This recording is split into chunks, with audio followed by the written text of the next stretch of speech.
काय झालं, संकटांना कंटाळलास म्हणून हरल्यासारखं वाटतंय? हे सगळं कधी संपणार हेच सुरू आहे ना डोक्यात.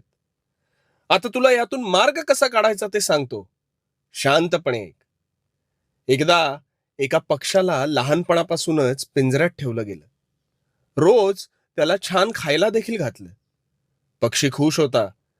कालांतराने जसा पक्षी मोठा झाला, तसे पिंजऱ्याचा दरवाजा उघडून त्याला सोडून देण्याचा प्रयत्न देखील करण्यात आला.